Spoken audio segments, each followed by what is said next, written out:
A dorm at Rensselaer Polytechnic Institute evacuated.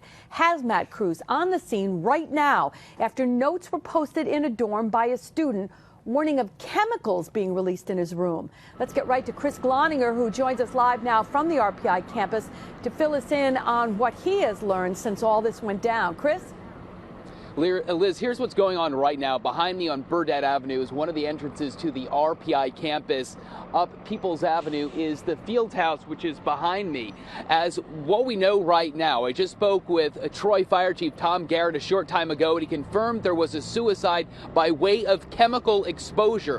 What that means is the person killed themselves inside a dorm room using some kind of hydrogen sulfur mixture. If my chemistry skills are still with me, that would be hydrogen sulfate, and obviously a lethal dose of that.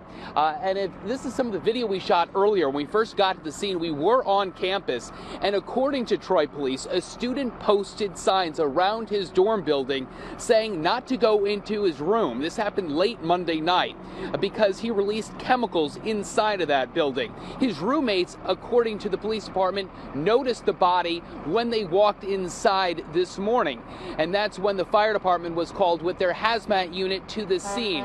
We don't know any names at this point, but also the Troy Fire Chief did confirm with me a short time ago that two of his roommates at least were advised to go to Samaritan Hospital for evaluation because of any possible chemical exposure. So it's obviously our station's policy not to cover a suicide, but since it had pretty adverse effects on some of the student body and other residents here in the city of Troy, that's why we are covering this situation, which is very fluid at this time, and we'll continue to try to get answers. I went on the RPI website, and there is no notification that I can find on their website that this event has happened. I spoke to a student a short time ago who also said he heard through rumors that something had happened in one of the dorm buildings on campus. But for now, we are live in Troy. Chris Gloninger, CBS 6 News. Liz?